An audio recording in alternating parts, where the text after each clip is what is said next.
नमस्कार, दैनिक shift time में आप सभी का बहुत बहुत स्वागत है। गरीब को खुदा की मार तो सुना था, पर गरीब को विभाग और प्रशासन की मार पहली बार देख रहे हैं। यानी एक तरफ से प्रधानमंत्री जी कहते हैं साक्षर भारत, आत्मनिर्भर भारत, लोग कोशिश भी कर रहे हैं, पर वहीं पर अगर लोग कर्ज लेकर काम करते हैं और विभाग की ओर से उन्हें यानी कि कोई भी रिस्पांस नहीं मिलता, तो लोग जाएं तो जाएं कहाँ। इस समय हमारे साथ ज्ञानचंद जी हैं, जो रियासी की रहने वाले हैं।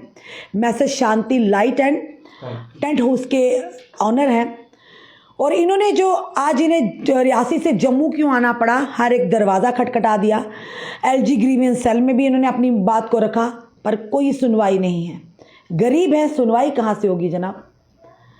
और साथ ही साथ बताना चाहेंगे पीडब्ल्यूडी विभाग, बीडीओ ऑफिस, यानी ये सरकार के कार्यक्रम राष्ट्रीय पर्व हो, चाहे वो इंडिपेंडेंस डे हो चाहे रिपब्लिक डे हो, वो कार्यक्रम में इन्होंने किया, वहाँ पर पैसा लाया।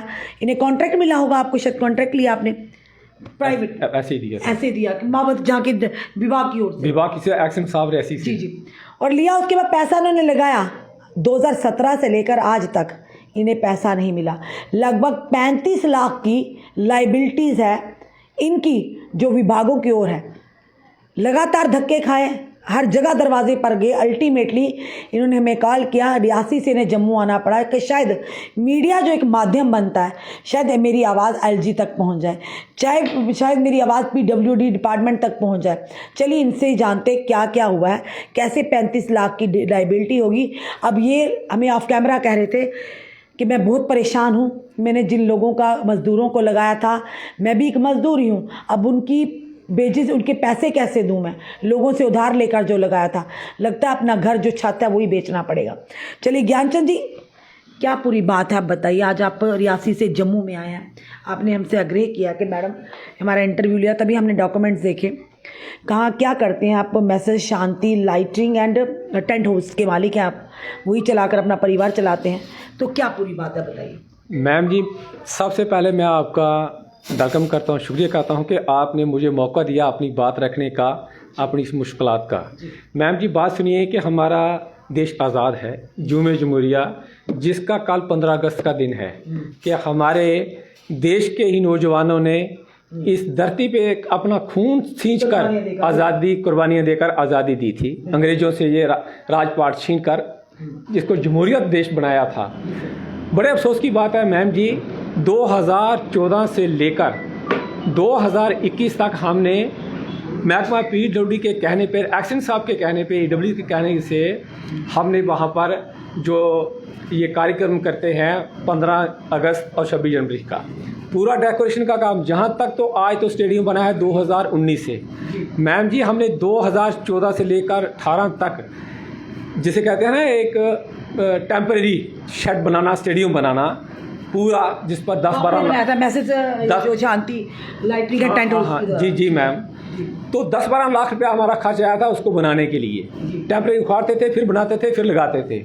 वो 10-12 लाख 2019 के बाद हमारा वो सारा जितना भी वो वाटरप्रूफ टेंट थे, रस्से थे, सब सड़ गए। वो हमारा 10 लाख वो भी नुकसान हो गया।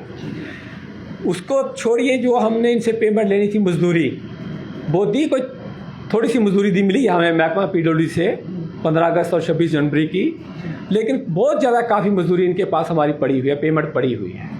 उसके साथ महबूबा मुफ्ती जब चीफ मिनिस्टर थी जम्मू कश्मीर की, बीजेपी और पीडीपी की सरकार थी, तो इन्होंने वहाँ पर महबूबा मुफ्ती ने दरबार लगाया था डीसी ऑफिस रियासी के अंदर। उस दिन की भी पेमेंट हमारी बैलेंस पड़ी है। उसके साथ जब ये हमारा इलेक्शन होता है, इसके थ्रू ये काम करते थे, ये पीडब्ल्यूडी महकमा के थ्रू एक्शन साहब की तरफ से, एडब्ल्यू साहब की तरफ से। तो मैम जी, जब इलेक्शन आती है, डीडीसी का इलेक्शन हुआ, तो जब बैलेट बॉक्स आते हैं इनके, तो वहाँ डिग्री कॉलेज में रखे गए, जो मैंने लिखा है यहाँ पर, उस पर हमने जो टेंट लगाया, स्टेजें बनाई, चेयर्स लगाई, पूरा जो काम था हमने किया, उसकी भी पेमेंट नहीं। पार्लियामेंट का इलेक्शन हुआ, इलेक्शन के अंदर उस वक्त की भी हमें वो टेंट की पेमेंट आज तक नहीं मिली है। उसके साथ हमारे लोकल मिनिस्टर थे जम्मू कश्मीर के, जब वो जाते थे रियासी, कभी कहीं फंक्शन करते थे, उसकी पेमेंट हमारी फंसी हुई है इनके पास, उसका इन्होंने कोई पैसा नहीं दिया।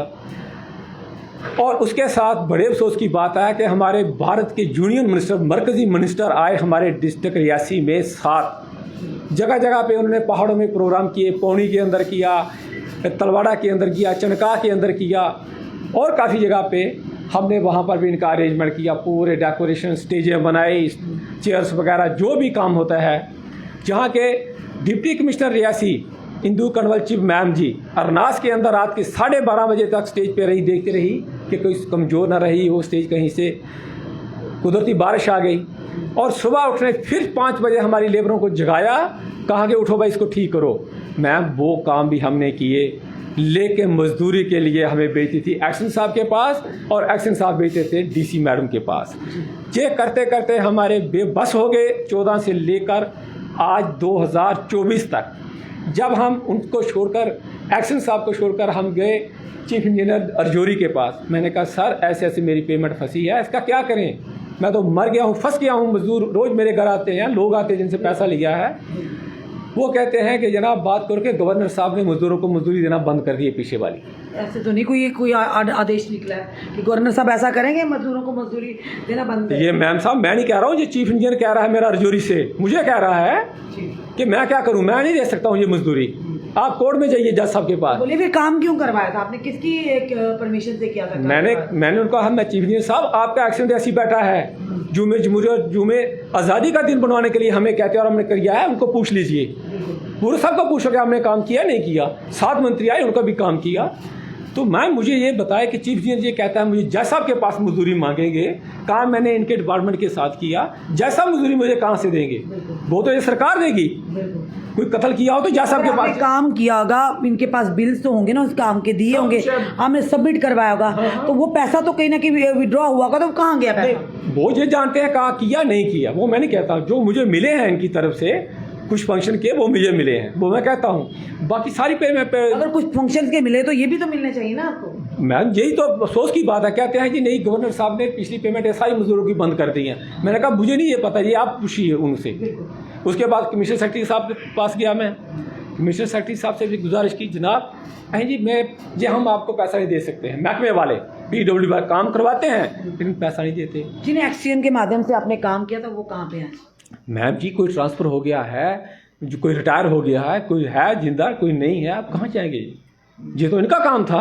अगर 15 अगस्त का काम एक्शन साहब ने करवाया, इन्होंने DC से पैसा लेना था, SC से लेना था, कमिश्नर सेक्रेटरी से लेना था, ये काम उनका था। मजदूरी तो मजदूरी करनी है, वो हमने की इनके साथ। बिल्कुल ये तो कमी तो इन अफसरों की जो 2-2 लाख रुपए तनख्वाह लेते हैं। बिल्कुल सरकार ने इनको पूछना चाहिए, इनको सरकार के साथ बात करनी चाहिए। तो वाहवाही करवा ली अपने फंक्शन करवा के, पर आज तो विपदा आपके सर पर पड़ी है ना सर। मैम जी आज़ादी का क्या फ़ायदा है?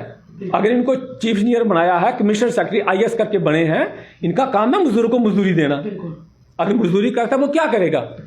कानून बनाते हैं, रूल बनाते हैं, गवर्नर साहब बनाते हैं, कमिश्नर सेक्रेटरी बनाते हैं, ये लोग बनाते हैं। इसीलिए तो आज कल का जो दिन आ रहा है हमारे देश के अंदर, मैं कहता हूँ मैम जी हमारे पूरे भारतवर्ष के मजदूरों के लिए, सब लोगों के लिए इससे बड़ा कोई बड़ा दिन नहीं है जिस दिन पर हमारे भारत के वीर जवानों ने कुर्बानियां देकर खून से सींचा है आज़ादी को अंग्रेजों से, और आज भी हमारा मजदूर धक्के खाए इनके आगे जाकर के मुझे मजदूरी दो।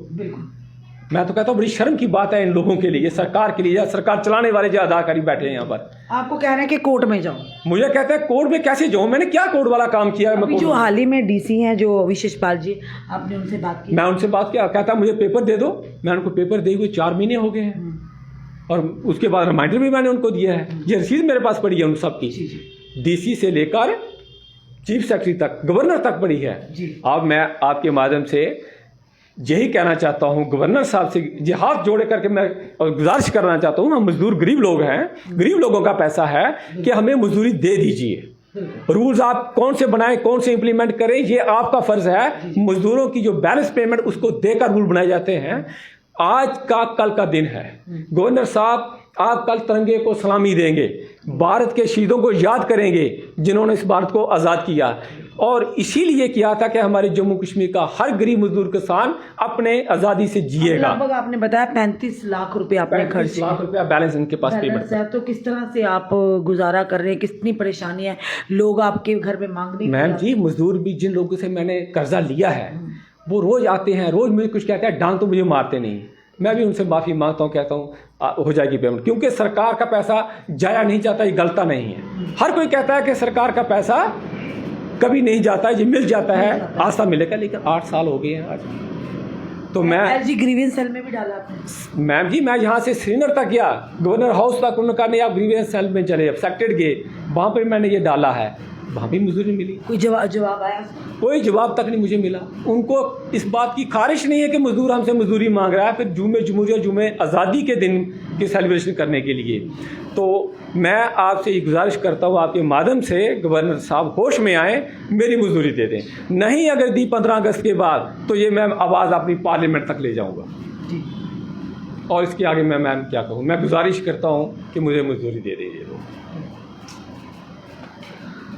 कल यौम आज़ादी का दिन है, राष्ट्रीय पर्व है, हर कोई बड़े हर्षोल्लास से मनाएगा। पर ज्ञानचंद जी ने जहाँ पर सेवाएं दी थी, चाहे वो रिपब्लिक डे हो चाहे इंडिपेंडेंस डे हो, आज एक कर्ज के तले डूबे हुए हैं। 35 लाख की लाइबिलिटी है। यानी ऑफिसर आए हैं, एक्जीएन साहब आए गए, ट्रांसफ़र्स हुई हैं, डीसी साहब मैडम भी आई, उन्होंने ताम झाम देखा, अपने नंबर बनाए, गुड बुक्स में आए यहाँ के एलजी प्रशासन के। पर जिन्होंने ये सारा कार्यक्रम का आयोजन किया वो है ज्ञानचंद जी। 2014 से लेकर आज 10 साल हो गए इन्हें इनका बकाया नहीं मिला। यानी वाहवाही आपने लूटी, पैसा इन्होंने खर्च किया। अरे ये कहाँ का इंसाफ है जनाब? आत्मनिर्भर भारत, ये आत्मनिर्भर भारत इस तरह से बनेगा कि अगर कोई व्यक्ति ईमानदारी से काम करता है तो उसे अपने ही पैसे लेने के लिए दर बदर भटकना होगा। हाँ, अगर ज्ञानचंद जी किसी ब्यूरोक्रेट के भाई होते, बेटे होते, भतीजी होते, या किसी मंत्री के चाचा होते, मामा होते, कोई भी होते, तो शायद इनके बिल पेंडिंग ना रहते, इस समय क्लियरेंस हो गई होती, क्योंकि रसूखदार है। अब एक आम इंसान ने काम किया, लोगों को जोड़ा, उन्हें भी रोज़गार दिया, आज खुद के ऊपर मुसीबत डालकर बैठ गए हैं। यानी जब भाजपा और पीडीपी की गठबंधन सरकार थी, महबूबा मुफ्ती के समय भी इन्होंने वहाँ पर पूरा कार्यक्रम का आयोजन किया, पैसा लगाया, जी हजूरी की, सबकी, मंत्रियों की, नेताओं की। उसके बाद भी प्रोग्राम आए, इंडिपेंडेंस डे आए, 26 जनवरी आए, तब भी इन्होंने पूरा वहाँ सहयोग दिया। पर आज ये ग्रीवेंस सेल में भी इन्होंने अपना जो ग्रीवेंस है डाला है, पर कोई भी रिवर्ट नहीं आया। एक बार हम कहेंगे ज़रा बता दीजिएगा, हमारे वीडियो जर्नलिस्ट हैं, बताएंगे आपको ज़रा ये सारे डॉक्यूमेंट ध्यान से देखिएगा। Office of the executive engineer PWD RNV, अरे इन्हें भी ध्यान रखना चाहिए। किसी गरीब की मत हाय लीजिए, वो गरीब पता नहीं क्या क्या सोचकर उसने काम लिया होगा और काम को पाए तकमील तक भी पहुंचाया होगा। आप डॉक्यूमेंट्स हम सारे बता रहे हैं आपको। पर ज्ञानचंद, आपके परिवार में कौन कौन है ज्ञानचंद जी? मैम, आपके परिवार में कौन कौन है? जी मैम, मेरी बीवी है, मेरे बच्चियां हैं जो स्कूल पढ़ रही हैं। जहाँ तक मैम हमारे हिंदुस्तान के होम मिनिस्टर जनाब अमित शाह साहब का टूर उसी वक्त हुआ, उसी दौरान पुंछ और रजौरी डिस्ट्रिक्ट के अंदर उनकी पेमेंट 1 हफ्ते से अंदर निकल गई। लेकिन इन 7 मंत्रियों की पेमेंट क्यों निकली? ये मंत्री नहीं थे मरकज़ के अंदर। मैं तो ये कहूँगा कि आज से गवर्नमेंट ऑफ इंडिया अगर किसी मंत्री को हमारे जम्मू कश्मीर रियासी डिस्ट्रिक्ट में भेजती है तो वहाँ से ही कुर्सियाँ साथ भेजे और मैटिंग और शायमाना, ताकि ये हमारे मजदूरों की मजदूरी ना लूटें, हमें परेशान ना करें। बिल्कुल सही बात, मेरी यही गुजारिश है आपसे। धन्यवाद। ये थे ज्ञानचंद जी जो रियासी से जम्मू में आए हैं, हमारे माध्यम से, हमारे प्लेटफॉर्म के माध्यम से, दैनिक शिफ्ट टाइम के माध्यम से अपनी बात को रखना चाहते हैं। हम डीसी जो रियासी हैं विशेषपाल जी बड़ा अच्छा कार्य कर रहे हैं, उनसे भी बात करने की कोशिश करेंगे, उन तक बात ज़रूर इनकी पहुंचाएंगे कि डीसी साहब आप अच्छा कार्य कर रहे हैं, एक अच्छा पुण्य का काम ये भी कर लीजिए। पिछले कई सालों से ज्ञानचंद जी भटक रहे हैं, अपनी मेहनत की कमाई, कर्ज इनके सर पर है। इन्होंने कहा कि मुझे लगता है मुझे अपना घर बार ही बेचना पड़े, ऐसी नौबत नहीं आनी चाहिए। अगर सरकार के फंक्शन किए हैं उन्होंने, वहाँ पर अपना पैसा लगाया, लोगों से कर्ज लेकर मजदूर लगाया, अब सिर्फ ये अपनी मजदूरी मांग रहे हैं। एलजी मनोज सिन्हा जी से भी कहेंगे, एलजी मनोज सिन्हा जी गरीबों पर नज़र रखिएगा, क्योंकि गरीब का कोई नहीं होता। हमने पहले ही कहा, अगर ये ब्यूरोक्रेट्स के होते रिश्तेदार, किसी मंत्री संतरी के होते तो आज इनकी पेमेंट नहीं, बिल्कुल क्लियरेंस हो गई होती। पिछले कई सालों से लगातार दर बदर पटक रहे हैं। चलिए देखते हैं ग्रीवियंस सेल में भी इन्होंने एलजी ग्रीवियंस सेल में भी डाला है, और पता नहीं ग्रीवियंस सेल में कौन कौन सी किस किस का ग्रीवियंस एंटरटेन होता है ये हमें नहीं पता, पर जो सुनने में हम तक आया है कि एलजी साहब तो हर एक की तरफ ध्यान देते हैं। अब एलजी सर के जो ग्रीवियंस सेल के हैं वहाँ पे बैठे हैं जो अधिकारी, उनसे भी निवेदन करते हैं कि ज्ञानचंद जी ने भी अपनी एक ग्रीवियंस डाला है, उस पर भी नज़र डालिए, नज़रसानी कीजिए, ताकि ये इस कर्ज से मुक्त हों, लोगों का जो इनके घर में आकर पैसे मांगना वो इससे मुक्त हों। फिलहाल ये हमने आप तक खबर लाई है, अपनी जनता से निवेदन करते हैं ज्ञानचंद जी की मदद कीजिएगा, इस वीडियो में अपने सुझाव दीजिएगा और इस वीडियो को ज़्यादा से ज़्यादा शेयर कीजिएगा। हम कोशिश करेंगे डीसी जो रियासी हैं विशेष पाल जी तक ज़रूर ये वीडियो जाए, वो ज्ञानचंद जी की मदद करें। जुड़े रहिए ऐसे हमारे साथ अगले अपडेट के लिए। जय हिंद, जय भारत।